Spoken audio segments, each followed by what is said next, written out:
하게 하신 예수를 믿자라는 제목으로 여러분과 은혜를 나누도록 하겠습니다.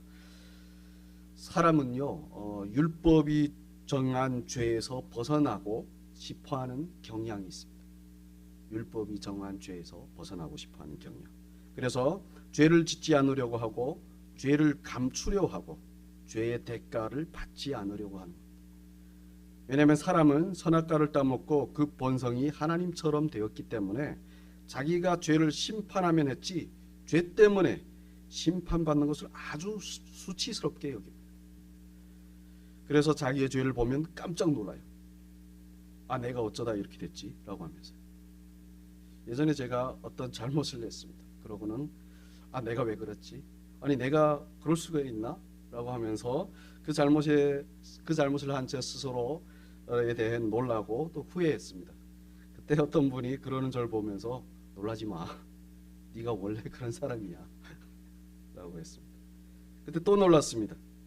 내가 원래 그런 사람인데 아닌 것처럼 하고 살았다는 거예요. 그런데 저만 그런 게 아니라 여러분들도 그러죠. 아, 내가 왜 그랬지? 라는 말이에요. 실수를 했던, 잘못을 했던. 근데요, 여러분, 원래 그런 겁니다. 그냥 하나님처럼 되고 싶어 그동안 감추고 있었을 뿐이에요. 여러분, 사람은요, 지난주에도 말씀드렸지만 스스로 율법과 선지자, 즉 하나님의 말씀을 다 완전하게 이룰 수 없습니다. 스스로 하나님처럼 되려고 하면 할수록 그렇게 될 수 없는 자신을 계속 발견하고 죄에서 벗어나려고 하면 할수록 죄 가운데 있는 자신을 계속 발견합니다. 그래서 우리는 스스로 하나님의 말씀대로 살 수 없는 존재들이란 사실을 알아야 됩니다. 그런 우리를 위해 예수님이 오신 거예요. 오셔서 대신 십자가에서 모든 말씀을 다 완전하게 하신 겁니다. 사람이 해야 할 일은 그저 뭘까요? 그 예수를 믿는 것뿐입니다.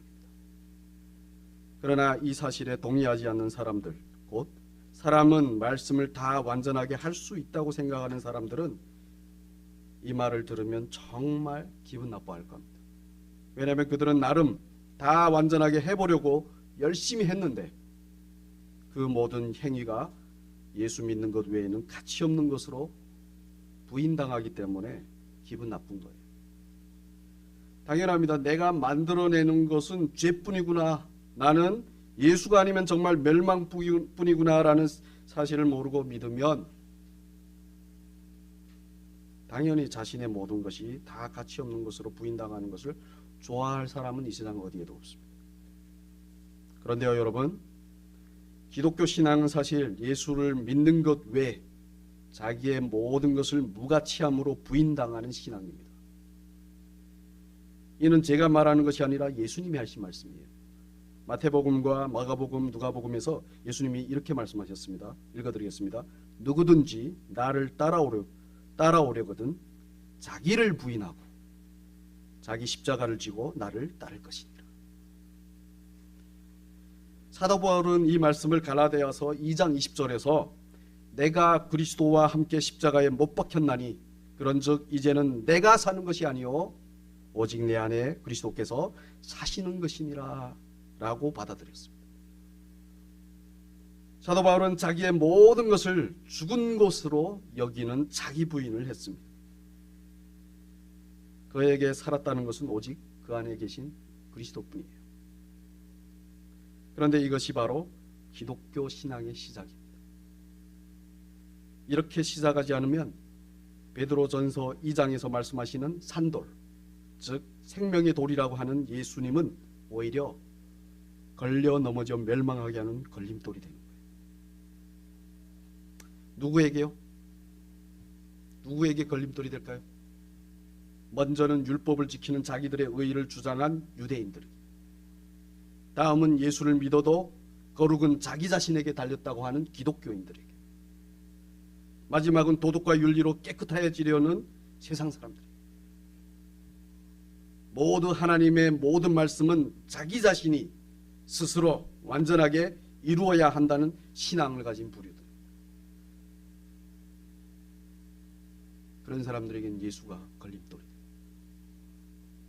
그런데 지금까지 한 말을 듣고 할 수 있는 두 가지 반박이 있습니다. 특히 기독교인들이 하는 건데요. 먼저는 예수 그리스도를 믿으면 죄 사함을 받아 죄가 없어지기 때문에 죄 없는 상태에서는 무엇이든 가능하니 당연히 말씀을 완전하게 이룰 수 있는 것이 아닙니까? 라고 합니다. 그러면서 이런 반박을 뒷받침할 대표적인 말씀 구절을 드립니다. 바로 빌립보서 4장 13절입니다. 읽어드리겠습니다. 내게 능력 주시는 자 안에서 내가 모든 것을 할 수 있느니라. 아멘. 아주 구미가 담기는 말씀입니다. 그런데 여러분, 이 말씀 구절에 아주 중요한 포인트가 있습니다. 그것은 바로 내게 능력 주시는 자 안에서, 즉 예수 그리스도 안에서만 모든 것을 할 수 있다는 거예요. 여러분 기억하십시오. 예수 그리스도 안에서만. 예수 그리스도를 떠나 스스로는 절대로 안 된다는 사실을 어떻게 한 거죠? 전제한 겁니다. 모든 것을 완전하게 하신 예수 그리스도와 믿음으로 하나 되어 그분이 완전하게 이루신 것이 우리의 것이 되었을 때 비로소 모든 것을 할 수 있다라고 하죠. 여러분, 하나 되면 상대의 것이 누구의 것이 되죠? 나의 것이 돼요. 결혼이 그렇죠. 남녀가 결혼하여 하나 되면 상대 배우자의 것이 어떻게 누구의 것이 되죠? 나의 것이 됩니다. 그리고 나의 것도 누구의 것이 되죠? 상대의 것이 됩니다. 제 아내는요, 어디서 배웠는지 모르겠지만 네 것은 내 것, 내 것은 내 것이라고 합니다. 아무튼 결혼한 남녀에게는 심지어 몸도 상대의 것입니다. 이는 성경이 말씀한 바입니다. 예수님과 우리도 마찬가지입니다. 믿음으로 그분과 하나 되면 그분의 모든 것이 누구의 것이 되죠? 우리의 것이 돼요. 우리의 것. 특히 그분이 십자가에서 완전히 이루신 그 의가 우리의 것이 되는 겁니다. 이런 상태에 있는 우리를 보고 모든 것을 할 수 있다라고 할 수 있는 것입니다. 당연하죠. 모든 것을 다 이루었으니 다 할 수 있는 것이 아닙니까? 그렇죠? 다만 예수님 안에서만. 늘 기억하십시오. 예수님 안에서만. 이 원리를 여러분들이 제대로 아셔야 합니다. 그리고 믿어야 합니다. 예수님이 다 이룬 것이 나의 것이 된다는 사실을 믿어야 하는 거예요. 진짜로 알고 믿으면 이렇게 말할 수 있습니다. 여러분 기억하십시오. 할 일이 없네요. 할 일이 없네요. 그래서 우리가 할 일은 그저 뭐죠? 믿는 것뿐입니다. 이는 예수님이 하신 말씀이에요. 우리가 해야 할 하나님의 일이 무엇입니까? 라고 묻는 바리새인들에게, 유대 바리새인들에게 예수님은 요한복음 6장 29절에서 하나님께서 보내신 일을 믿는 것이 하나님의 일이다 라고 하셨습니다. 그런데요, 여기 하나님의 일은 말 그대로 하나님이 하시는 일이에요. 그리고 동시에 우리가 해야 하는 일이기도 합니다. 그런데 그 일이 바로 하나님께서 보내신 예수를 믿는 거예요. 하나님이 하시는 일도 우리로 하여금 예수를 믿게 하는 것이고 우리가 해야 하는 일도 뭐죠? 예수를 믿는 것. 우리가 살면서 하는 모든 일의 결론도 우리가 지금 뭐 섬기던 뭐 무슨 일을 하던 뒹굴던 자빠져 자던 다 결국은 뭘 위해서요? 예수를 믿기 위해서. 이를 제대로 알면 할 일이 없구나 라고 말할 수 있는 것입니다. 이는 예수 안에서 모든 것을 할 수 있는데 사실은 예수님이 다 완전하게 하셨다는 사실을 아는 데서 나오는 말이에요. 그리고 더 놀라운 것은 내가 그분 안에 있으면 그 모든 것이 바로 내가 한 것이 된다는 겁니다. 정말 놀랍지 않나요? 난 한 것이 없는데 다 내가 했다고 하는 거예요. 예수님이 해놓으시고는 다 내가 했다고 하는 거예요. 어느 날 제가 제 딸이랑 퍼즐을 맞췄습니다. 딸이 좋아해요, 퍼즐. 그런데 어려운 퍼즐은 아직 어리니까 잘 못해서 저랑 하는데 그런데 하다 보면 제가 다 해요. 딸아이는 그냥 보기만 해요. 와 이러고 보기만 합니다. 그런데 그렇게 제가 다 해놓고는요, 저는 제가 했다고 하지 않고요, 이건 네가 했다고 얘기를 해줘요.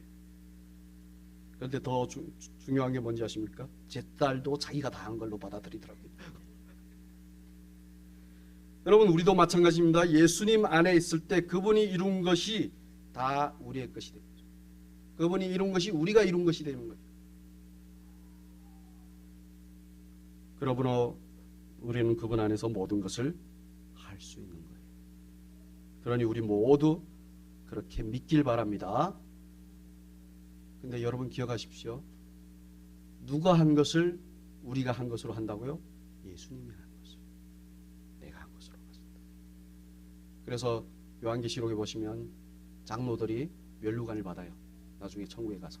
근데 그들이 그 받은 면류관을 다시 예수님 앞에 내려놓습니다. 왜 그랬을까요? 그것은 바로 내가 한 것이 없는데 주님이 다 해주시고는 우리가 했다고 해주신다는 그것에 너무 감사해요. 아닙니다. 제가 한 것이 없습니다. 주님이 하셨습니다. 주님이 다 하셨습니다. 라고 자기들의 면류관을 주님께 내놓는 거예요. 우리 모두 그렇게 되길 진심으로 바랍니다. 다음은 예수 그리스도를 믿는 것만 말하면 방종해진다고 반박하는 반박입니다. 많은 사람들 그래요. 예수 믿는 것만 얘기하면, 예수 믿는 것만 얘기하면 안 된다. 그럼 사람이 방종해진다. 그런 사람들 많이 봤어요. 신학교 때. 믿기만 하고 죄 짓는 것을 아무렇지 않아 한다 이겁니다. 그런데요, 여러분, 자기의 모든 것을 부인하고 자기 자신은 죽은 것으로 오직 산 것은 그 안에 계신 그리스도뿐이라고 하는 사람이 여전히 자기가 주인이 되어 멸망할 육신의 정욕을 추구하는 것을 즐기면서 살 수 있겠습니까?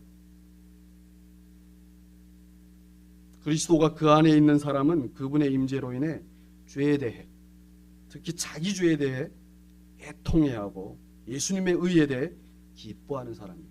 그런 사람이 막 살 수 있겠나요? 그러니 여러분, 하나님이 선물로 주신 믿음을 그저 인간들이 말로만 하는 믿음으로 여기지 마시기 바랍니다. 그 믿음은 정말 그 안에 살아계신 그리스도에 의해 사는 믿음이에요. 그러니 열매가 없으면 뿌리가 잘못되었다는 것을 알듯이 신앙에도 열매가 없으면 뿌리인 그 믿음이 없다는 사실을 아셔야 돼요. 그래서 우리의 신앙의 초점은 열매가 아니라 어디에 둬야 되죠? 그 뿌리에 둬야 돼요. 그 뿌리인 우리의 믿음에, 그 씨인 예수 그리스도에 두어야 돼요.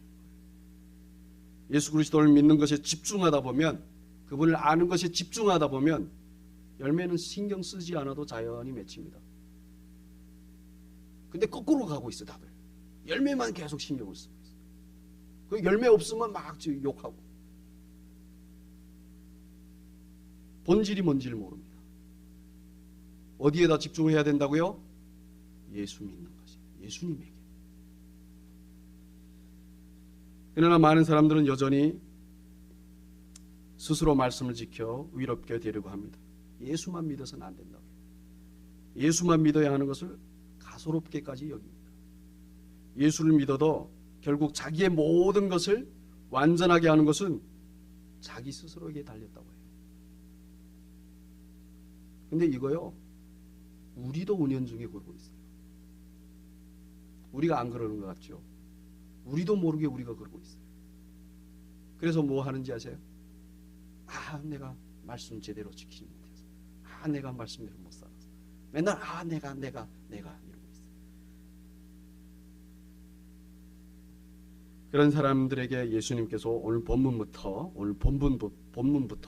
살인, 간음, 거짓맹세, 원수갚기 같은 율법들을 하나하나 해석해 주시면서 사람은 왜 자기 스스로를 완전하게 할 수 없는지, 고로 사람은 왜 자기 스스로에게 가능성을 두면 안 되는지를 말씀해 주십니다. 오늘은 살인에 대해서만 보겠습니다. 21절 보시면 예수님께서 이렇게 말씀하십니다. 옛 사람들에게 말한 바 살인하지 말라. 누구든지 살인하면 심판을 받게 되리라. 이 말씀은 구약 성경의 살인에 대한 율법을 말씀한 것입니다. 이 율법을 모든 종교인들, 사실 모든 세상 사람들이 열심히 지키는 것입니다. 살인하지 않는 것이요. 그리고 그런 자신을 살인자가 아니라고 합니다. 자신을 살인자로 보이지 않는 이유 중 하나는 바로 살인자를 끔찍이 싫어하는 거예요. 그러나 자주 말씀드리지만 살인하지 말라고 하신 율법은 사람이 본성상 살인자이기 때문에 주신 거예요. 살인하지 말라는 율법이 없고 조건과 상황만 주어진다면 사람은 누구나 살인을 할 수 있습니다. 예전에 말씀드렸죠. 3살 먹은 아이가 부모의 관심을 받는 갓 태어난 동생을 어떻게 베개로 눌러 죽이려고 했다. 3살 먹은 아이가. 성경에도 있는 이야기입니다.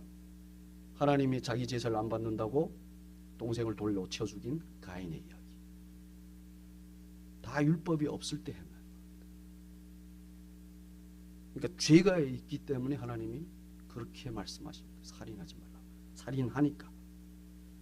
이렇게 사람은 본성상 살인자이기에 살인하지 말라는 율법을 주신 겁니다. 그래도 직접 살인하지 않으면 살인자가 아니라고 생각하는 사람들에게 예수님은 22절에서 이렇게 말씀하십니다. 우리 함께 읽겠습니다. 나는 너희에게 이르노니 형제에게 노하는 자마다 심판을 받게 되고, 이 심판은 하나님께서 주시는 심판이에요.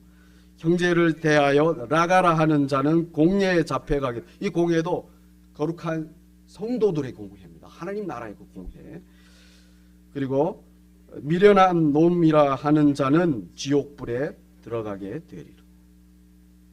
죽이지 않았어요. 욕만 한 거예요. 미워한 겁니다. 이게 결론은 뭐죠? 미워함에서 나오는 거잖아요. 이런 것들이. 그러니까 미워했는데 살인한 걸로 말씀하신 거예요.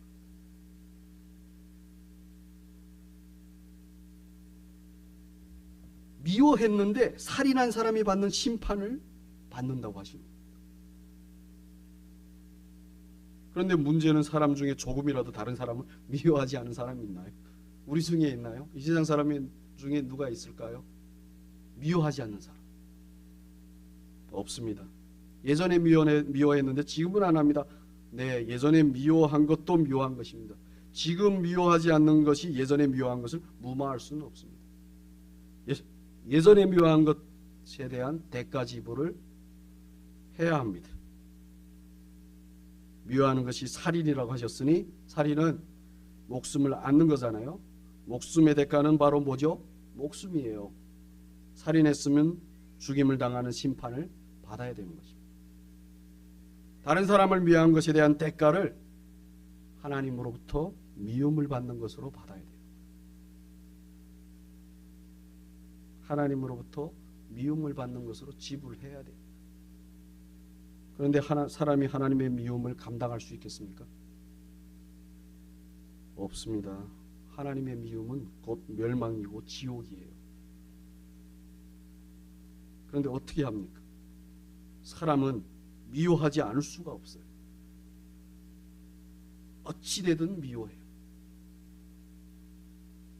최근에 집을 이사했습니다.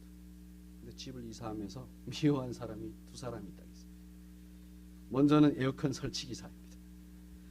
이 사람 잘 이렇게 얘기해서 불렀는데 처음에 얘기했던 그 비용보다 더 받아서 가는 거예요. 그러니까 그때는 저는 모르니까 그냥 줘서 보냈습니다. 근데 아내가 나중에 알아보더니 그게 이렇게 조절하는 건데 그냥 그렇게 거짓말을 해서 그렇게 돈을 받아간대요. 이게 돈 때문에가 아니고요. 그 사람이 저를 속였다는 것에 너무 배신감이 들고 잠이 안 오는 거예요. 얼마나 미운지. 그래서 그런 생각을 했어요. 사람이 진실되면 얼마나 좋을까. 진실한 사람들이 진실하면 미움이 없을 텐데. 이런 미운 게 싫은 거예요, 저는. 그러니까 그런 생각을 하는 거예요. 그런데 그때 스스로에게 그런 질문을 했습니다. 그러면 너는 진실된 사람은 미워하지 않아? 그 질문에 저는 당연히 진실된 사람은 미워하지 않는다고 답했습니다. 그런데요, 그렇게 답하는 순간 미워한다는 사실을 깨달았어요. 왜냐하면 이사하는 날 저에게 진실을 말해준 제 아내를 제가 미워했거든요. 여러분, 누군가가 우리의 치부를 드러내면 우리는 어떻게 해요? 좋아하나요? 아니요, 안 좋아합니다. 제 아내가 그랬습니다. 저의 잘못을 진실하게 지적했습니다. 그래서 미워했습니다. 최근에 한 심리학 교수가 그런 말을 하는 것을 들었습니다. 사이가 좋은 부부 관계는 연기하는 우리 TV에서 보는 사이좋은 그 사람들이요, 다 연기예요. 그거. 하고 싶은 말을 진실하게 하면 사이가 좋을 수 없답니다. 그런데 이 세상 자체가 그렇잖아요. 그렇죠? 연기하는 겁니다. 진실을 말하면 오히려 미움을 받습니다. 예수님도 진실만 말씀하시다가 미움을 받으셔서 십자가에 매달려 죽으신 거예요. 제가 바로 저에 대한 진실을 말하는 사람을 미워하는 사람이에요. 아까는 거짓을 말하는 사람만 미워한다 했죠. 아니요. 진실을 말해도 미워해요. 이렇게 거짓된 사람도 미워하고 진실된 사람도 미워하는 저는 어찌하면 좋습니다. 이런 저는 주님 말씀대로라면 살인자 중에 살인자예요. 그러니 예수를 믿지 않고 어떻게 이 살인자의 누명을 벗을 수 있겠습니까? 누명이라가 아니죠. 이 죄에서 벗어날 수 있겠습니까? 제가 1000명의 목숨을 구했다 칩시다. 그러나 저는 미움으로 다른 1000명을 죽일 수 있습니다. 선악과를 따먹고 하나님처럼 심판자가 되고 싶어하는 본성이 있는 한, 그게 없어지지 않는 한 저는 절대로 미움을 안 할 수 없습니다. 그러니까요, 우리 스스로를 너무 고상하게 보지 마십시오. 심지어 하나님도 미워할 수 있어요. 유대인들이 하나님이신 예수님을 미워서 죽였잖아요. 그 유대인들은 우리를 대표하는 거예요.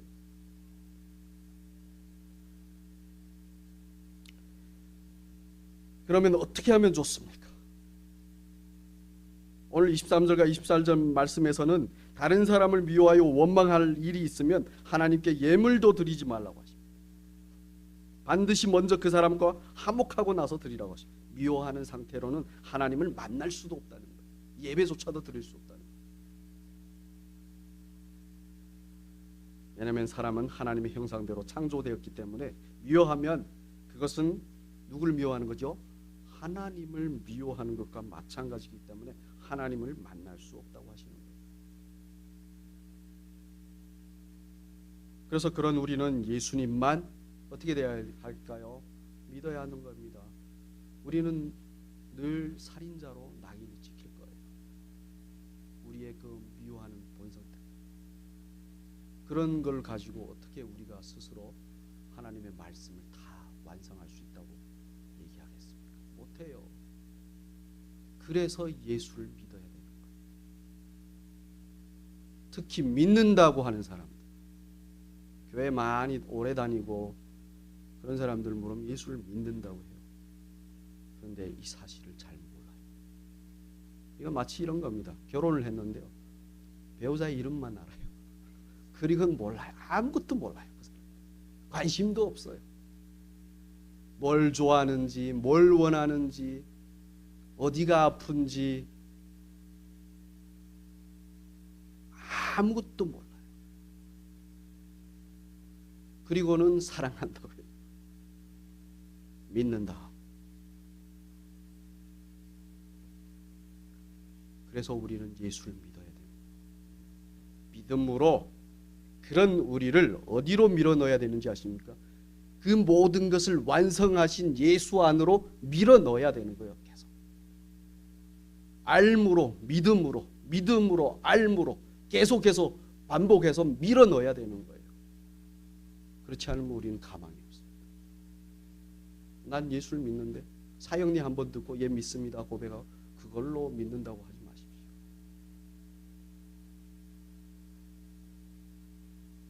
결론 짓겠습니다. 많은 사람들은 모든 본문을 다른 사람을 오늘 본문을요, 오늘 우리가 난 본문을 다른 사람을 사랑해야 하는 것으로 중점을 둡니다.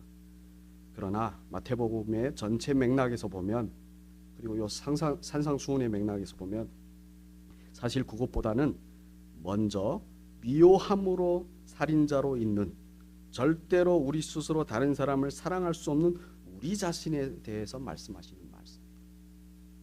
누구를 사랑하라는 말씀이 아니라 주님은 우리로 하여금 그런 우리 자신을 제대로 알기를 원하십니다. 그리고 그런 우리를 위해 십자가에서 모든 것을 다 이루신 예수님을 알기를 원하세요. 그리하여 우리 스스로에게 가능성을 1도 두지 말고 감당할 수 없는 하나님의 심판을 감당하려고 하지 말고 대신 그런 우리 자신을 부인해버리고 십자가에서 모든 것을 다 이루신 예수 그리스도를 믿길 원하시는. 그렇다고 다른 사람을 사랑하지 말자는 것은 아닙니다. 우리가 그렇게 예수 그리스도를 믿음으로 그분 안에 있으면 우리는 우리 스스로가 아닌 우리가 받은 그 사랑으로 다른 사람을 사랑하게 되는 것입니다. 다른 사람을 사랑하는 것은 오직 예수님의 사랑으로만 가능해요. 저는 예전에 사랑하라는 말을 듣고요, 진짜 열심히 사랑하려고 했어요. 근데 두 가지가 딱 나오더라고요. 제 사랑을 받아 안 들이면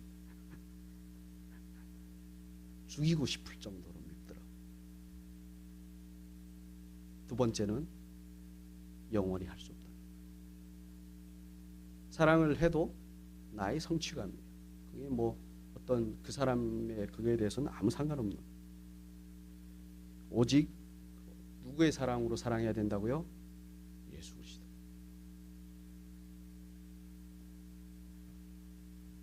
그러니 우리 모두 우리 자신을 믿고 뭘 하려고 하지 마십시오.